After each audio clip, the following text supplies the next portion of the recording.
जय हिंद फ्रेंड्स। आज की वीडियो में बात करेंगे कि इंडियन आर्मी में कैसे GD soldier, soldier technical, soldier clerk और store keeper technical, soldier nursing assistant and soldier tradesman कैसे ज्वाइन कर सकते हैं। तो आज हम बात करेंगे उनके एज क्वालिफिकेशन, उनके हाइट, वेट और उनके फिजिकल स्टैंडर्ड के बारे में कि इस एग्जाम को क्वालिफाई करने के लिए क्या क्या चीजें चाहिए होती हैं। सो हम स्टार्ट करते हैं एजुकेशन क्वालिफिकेशन और उनके एज के साथ। सो हम सबसे पहले डिस्कस करेंगे जीडी के लिए, जनरल ड्यूटी सोल्जर कैसे आर्मी में ज्वाइन कर सकते हैं, उसके लिए क्या क्वालिफिकेशन चाहिए होती है। तो उसके लिए सिंपली कुछ नहीं, 10th पास होना चाहिए और 45% एग्रीगेट और 32% इस सब्जेक्ट में होना चाहिए। इनके लिए एज है 17.5 टू लेकर 21 ईयर्स तक। नेक्स्ट है हमारा सोल्जर टेक्निकल।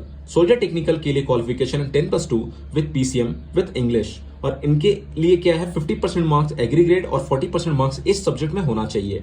और इनके लिए एज क्राइटेरिया है 17.5 ईयर्स से लेकर 23 ईयर्स तक। सो नेक्स्ट है हमारा सोल्जर क्लर्क और स्टोर कीपर टेक्निकल के लिए। इसके लिए 10+2 है और इसमें कोई भी stream art, science and commerce कोई भी ज्वाइन कर सकता है। मिनिमम 60% चाहिए और हर एक सब्जेक्ट में मिनिमम 50% होना चाहिए। इसके लिए एज क्वालिफिकेशन है 17.5 ईयर्स से लेकर 23 ईयर्स तक। नेक्स्ट है सोल्जर नर्सिंग असिस्टेंट। इसके लिए 10+2 है, जिसमें physics, chemistry and biology with English 50% minimum और 40% इस सब्जेक्ट में होना चाहिए। इसके लिए एज क्राइटेरिया है 17.5 ईयर्स से लेकर 23 ईयर्स तक। इसके बाद आता है सोल्जर ट्रेड्समैन। सोल्जर ट्रेड्समैन में सिंपली 10th पास होना चाहिए या ITI होना चाहिए, और हाउस कीपर के लिए 8 पास चाहिए, और इसके लिए एजुकेशन क्वालिफिकेशन यही है। और एज क्राइटेरिया है 17.5 से लेके 23 ईयर्स तक। कोई भी इस एज के बीच का बंदा इसके लिए एप्लीकेशन दे के ट्राई कर सकता है। सो अब हम बात करने वाले हैं रीजन वाइज चेस्ट, हाइट और वेट के लिए, क्योंकि हम जानते हैं कि हर एक डिफरेंट रीजन में इंडिया में उनकी हाइट्स की ग्रोथ और वेट्स वगैरह डिफरेंट है। तो इंडियन आर्मी ने भी उनको डिफरेंट तरीके से डिवाइड करके रखा है। तो अब हम बात करेंगे रीजन वाइज हाइट के और चेस्ट के और वेट के बारे में। तो हम सबसे पहले लेते हैं वेस्टर्न हिमालयन रीजन। इसमें आते हैं Himalayan region, Jammu and Kashmir, Himachal Pradesh, Punjab hills, Himachal Pradesh, Hoshiarpur, संकर, रोपर एंड चंडीगढ़ एंड उत्तराखंड। इसके लिए हाइट है 166 सेंटीमीटर, 166 सेंटीमीटर हाइट और 70 सेंटीमीटर चेस्ट, और वेट होना चाहिए 48 kg। इसके बाद आते हैं हम ईस्टर्न हिमालयन रीजन। इसमें आता है Sikkim, Nagaland, Arunachal Pradesh, Manipur, Tripura, Mizoram, Meghalaya, Assam and hilly region of West Bengal. इनके लिए हाइट है 160 सेंटीमीटर, चेस्ट है 77 सेंटीमीटर और वेट है 48 kg। नेक्स्ट आता है वेस्टर्न प्लेन रीजन। इसमें आते हैं पंजाब, हरियाणा, चंडीगढ़, दिल्ली, राजस्थान, वेस्ट उत्तर प्रदेश, मेरठ, आगरा डिवीजन। इनके लिए हाइट है 117 सेंटीमीटर और चेस्ट है 77 सेंटीमीटर और वेट है 50 kg minimum. Eastern plain region इसके बाद आती हैं, जिसमें आते हैं states West Bengal, Jharkhand, eastern Uttar Pradesh, Bihar and Orissa. इनके लिए हाइट है 169 सेंटीमीटर, चेस्ट है 77 सेंटीमीटर, वेट है 50 kg। अब आता है सेंट्रल रीजन। सेंट्रल रीजन में आते हैं हमारे मध्य प्रदेश, छत्तीसगढ़, गुजरात, महाराष्ट्र, दादर नगर हवेली और दमन एंड दीव। इनके लिए हाइट है 168 सेंटीमीटर मिनिमम, चेस्ट है 77 सेंटीमीटर और वेट है 50 kg। अब आते हैं हमारे सदर्न रीजन। इसमें आता है आंध्र प्रदेश, कर्नाटका, तमिलनाडु, केरल, गोवा एंड पौंडीचेरी। यहाँ हाइट आपको, यहाँ के लिए लोगों के लिए हाइट चाहिए 166 सेंटीमीटर, चेस्ट चाहिए 77 सेंटीमीटर और वेट चाहिए 50 kg। बट इसमें एक चीज़ ध्यान रखने वाली है कि आप ये नहीं सोचिए कि आपकी हाइट ज़्यादा है तो आपकी वेट 50 kg ही होना चाहिए।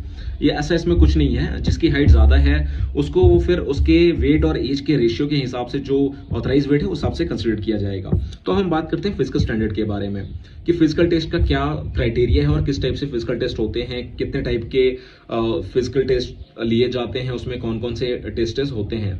तो उसमें एक होती है रनिंग, एक होती है पुलअप्स और एक होती है बैलेंसिंग और एक होती है 9 फीट डैश। तो आपको 4 टाइप के चीज़ें करने हैं आर्मी की फिजिकल के लिए, फिजिकल टेस्ट पास करने के लिए। तो अभी इसमें रनिंग के बारे में डिस्कस करेंगे। रनिंग में कैसे कितने टाइम्स में आने में क्या मार्क्स है और कितने ग्रुप्स हैं और क्या है, पुलअप्स में कितने पुलअप्स करने पे कितने मार्क्स ऐसे हैं, बैलेंसिंग और 9 फीट डिच का क्या वैल्यू है इसमें। तो हम स्टार्ट करते हैं रनिंग के लिए। तो जैसे ही वो आपको ग्रुप्स में छोड़ेंगे, एक ग्रुप जैसे ही रन करता है उस ग्रुप में वो टाइमिंग देते हैं 5 minutes and 30 second first group को इन होने के लिए। इसमें जितने बंदे आते हैं वो उनको फर्स्ट ग्रुप में रखते हैं, जिसके लिए आपको 60 मार्क्स मिलेंगे, 60 मार्क्स। सेकेंड है जो सेकंड ग्रुप वो बनाते हैं उसमें सेकंड ग्रुप कंसिडर करते हैं वो 5 मिनट 45 सेकंड्स। अब 5 मिनट 30 से लेके 5 मिनट 45 सेकंड तक जो इस 15 सेकंड के बीच में आएगा, मतलब 5:30 टू 5:45 के बीच में, वो कंसिडर करते हैं उसको सेकंड ग्रुप में, जिसके लिए आपको 45 मार्क्स मिलते हैं। और जो भी 5:45 के अबव आएगा उनको वो कंसिडर नहीं करते हैं, वो क्लियरली फेल है वहाँ पे। तो अब हम बात करते हैं इसके बाद पुलअप्स का।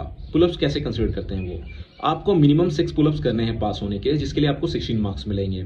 7 पुलअप्स पे 21 मार्क्स हैं, 8 पे 27 है, 9 पे 33 है और 10 पुलअप्स करने पे फुल मार्क्स 40 मार्क्स मिलते हैं। अब इसके बाद आती है नेक्स्ट बैलेंसिंग। बैलेंसिंग में 3 to 4 मीटर लॉन्ग एक जिगजैग फट्टी के ऊपर चलना होता है, जिसके लिए अगर आप पहली बार में नहीं पार कर पाते तो वो आपको टोटल 3 चांस देंगे। अगर आप 3 चांस में पार कर लेते हैं तो आप क्वालिफाइड हैं, और अगर नहीं कर पाते तो आप डिस्क्वालीफाइड हैं, आप वो टेस्ट में फेल हैं फिर। और सेम ऐसा ही 9 फीट डिच का है। 9 फीट डिच जंप के लिए भी वो आपको 3 चांस देंगे। अगर 3 चांस में आप 9 फीट डिच कर लेते हैं तो आप उसमें 9 फीट डिच में पास हैं। इसके कुछ मार्क्स अलग से नहीं जुड़ते, ये बस इनिशियल पास और फेल के लिए है। और ध्यान में रखने वाली बात ये है, सोल्जर जीडी के लिए फिजिकल के मार्क्स बहुत इंपॉर्टेंट हैं, क्योंकि इनके ये मार्क्स जोड़ते हैं इनके मेरिट में, जिस हिसाब से इनका फिर मेरिट आता है। तो ये सारे कंप्लीट डिटेल हैं फिजिकल टेस्ट के बारे में, और मैं अपने नेक्स्ट वीडियो में लेके आऊँगा कि सिलेबस क्या क्या है, जीडी के लिए सिलेबस क्या है, टेक्निकल के लिए सिलेबस क्या है, क्लर्क के लिए और ट्रेड्समैन के लिए क्या पढ़ना पड़ेगा, क्या पढ़ेंगे कि एग्जाम में हमें उससे हेल्प मिले कि एग्जाम हम क्लियर कर सकें। तो दोस्तों, अगर आपको ये वीडियो मेरा पसंद आया हो तो प्लीज़ लाइक करिए और मेरे चैनल को सब्सक्राइब कीजिए। Thank you so much, thanks for watching.